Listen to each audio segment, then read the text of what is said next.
हरे कृष्ण, राधे राधे जी सबको। कार्तिक शुक्ल पक्ष की प्रबोधनी एकादशी, जिसको देव उठनी एकादशी के नाम से भी जानते हैं, तो आइए इसकी कथा श्रवण करते हैं।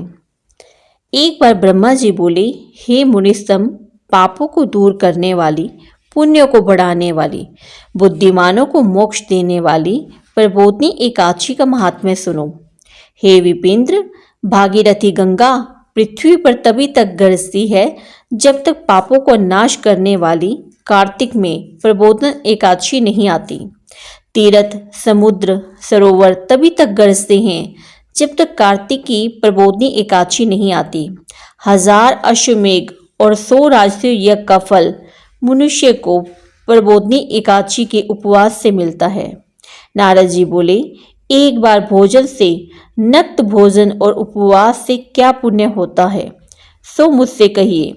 ब्रह्मा जी बोले, एक बार से 1 जन्म का पाप, सायंकाल भोजन करने से 2 जन्मों के पापों और उपवास से 7 जन्म के पापों का नाश होता है। हे पुत्र, सुमेरु और मंदराचल पर्वत के समान पापों को भी यह एकादशी भस्म कर देती है। हजारों पूर्व जन्मों के लिए हुए दुष्कर्मों को जागरण करने से रुई की ढेर की तरह प्रबोधनी एकादशी जला देती है। जो स्वभाव से विधि पूर्वक प्रबोधनी एकादशी का उपवास करता है, उसको जैसा फल कहा है वैसा ही प्राप्त होता है। व्रत को बिगाड़ने वाला जो अधम ब्राह्मण पर स्त्री गमन करता है, उसके संतान नहीं होती। जो गुरु और ब्राह्मण को अहंकार दिखलाता है, उसका पुण्य शीघ्र ही नष्ट हो जाता है और धन संतान नहीं होती। जो नीच मनुष्य साधुओं का अपमान करके प्रसन्न होते हैं और जो अपमान करने वाले को नहीं रोकते, वे अपने कुल का नाश देखते हैं। इसलिए जिससे संसार में निंदा न हो, ऐसा कोई बुरा काम नहीं करना चाहिए। अच्छे कर्म करने चाहिए जिससे धर्म नष्ट न हो। जो कोई अपने मन में ये सोचते हैं कि हम प्रबोधन का व्रत करेंगे, तो ऐसा विचार करने से ही उनके 100 जन्मों के पाप नष्ट हो जाते हैं। जो कोई प्रबोधनी की रात्रि को जागरण करता है, वह बीते हुए वर्तमान और भविष्य के 10,000 कुल को विष्णु लोक में पहुंचा देता है। सब तीर्थों में स्नान करने और गो, सुवर्ण, पृथ्वी का दान करने से फल नहीं मिलता। जो पृथ्वी का दान करने से फल नहीं मिलता, जो एकादशी के जागरण से फल मिलता है। जैसे मनुष्यों की मृत्यु निश्चित होती है, वैसे ही धन का नाश भी निश्चित है। यह समझकर हे मुनिश्रेष्ठ, एकादशी का उपवास करना चाहिए। जो कोई विधि पूर्वक प्रबोधनी एकादशी का उपवास करता है, उसके घर में त्रिलोकी के सब सुख, सब तीर्थ आ जाते हैं और वही ज्ञानी, योगी, तपस्वी और जितेंद्रिय है। उसी को भोग और मोक्ष मिलता है। यह एकादशी विष्णु की प्यारी है और धर्म के सार को देने वाली है।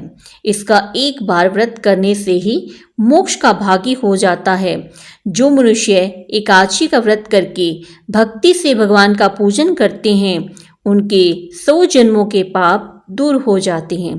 इस प्रकार के व्रत से भगवान को प्रसन्न करके 10 दिशाओं में प्रकाश करता हुआ मनुष्य विष्णु लोक को जाता है। यह पवित्र एकादशी धन धान्य को देने वाली और सब पापों को दूर करने वाली है। भक्ति पूर्वक इसका व्रत करने से कोई वस्तु दुर्लभ नहीं है। सूर्य चंद्र के ग्रहण में स्नान दान से जो फल मिलता है, उससे 1000 गुना फल एकादशी के जागरण से मिलता है। प्रबोधनी के दिन स्नान, दान, जप, होम, स्वाध्याय, भगवान का पूजन, इसमें से जो कुछ किया जाए उसका करोड़ गुना फल होता है। कार्तिक की एकादशी का व्रत न करने से जन्म भर का किया हुआ सब पुण्य वृथा है। हे मुने, कार्तिक में मधुसूदन जैसे शास्त्र की कथा वार्ता से प्रसन्न होते हैं, वैसे यज्ञ और हाथी आदि दान से नहीं होते। जो मनुष्य कार्तिक में विष्णु जी की कथा को पूरी अथवा उसको 100 गोदान का फल मिलता है। हे मुने, कार्तिक के महीने में सब धर्मों को छोड़कर मेरे सामने बैठकर कथा कहनी और सुननी चाहिए। कल्याण के लिए अथवा धन के लोभ से जो कार्तिक में भगवान की कथा कहते हैं वह अपने सैकड़ों कुलों का उद्धार कर देता है। जो भगवान के प्रबोध के दिन कथा कहते व सुनते हैं, हे मुने, उनको सप्तदीप युक्त पृथ्वी के दान का फल मिलता है। फिर नारद जी बोले, हे स्वामिन, एकादशी की विधि मुझसे कहो। जिसके एकादशी के करने से फल मिले सो भी कहिए। फिर नारद जी बोले, हे स्वामिन, एकादशी की विधि मुझसे कहो। जिस एकादशी के करने से जैसा फल मिले सो भी कहिए।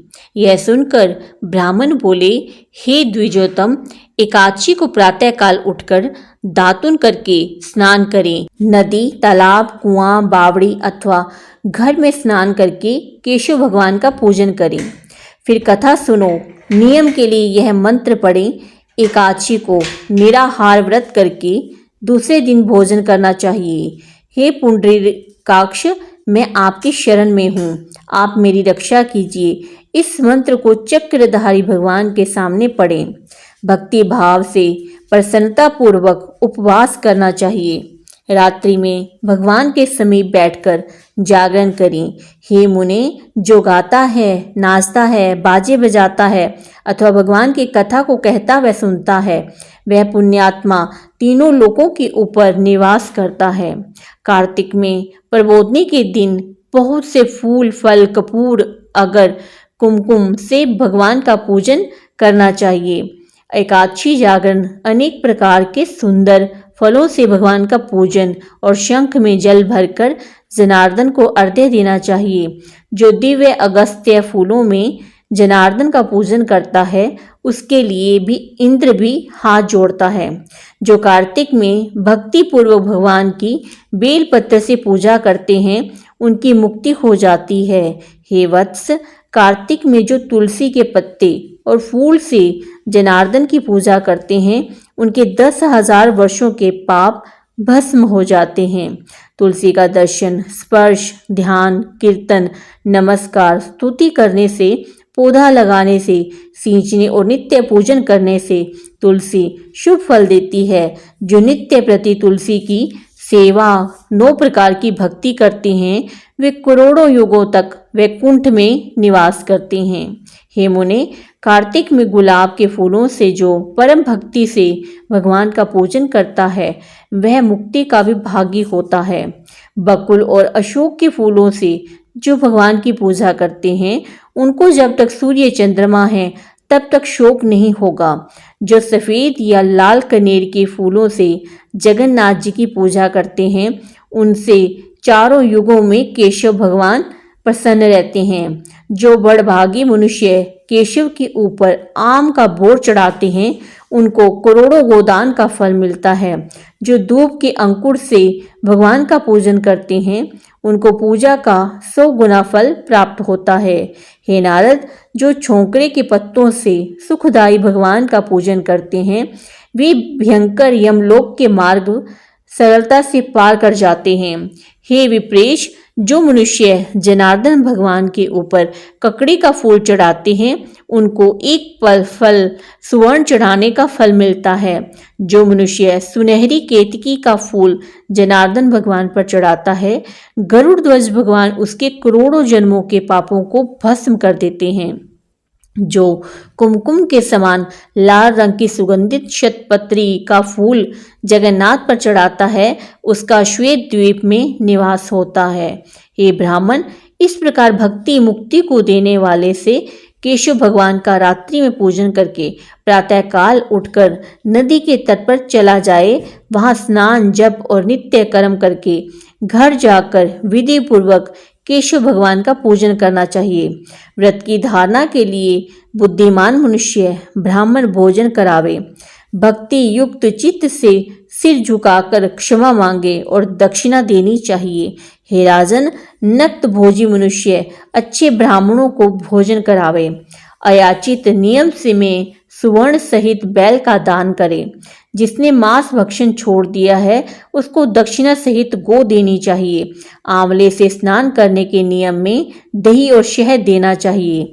जो फल छोड़े हों तो फल का दान करना चाहिए, तेल छोड़ा हो तो घी का देना चाहिए, घी छोड़ा हो तो दूध देना चाहिए, अन्न के छोड़ने के नियम में चावल देना चाहिए।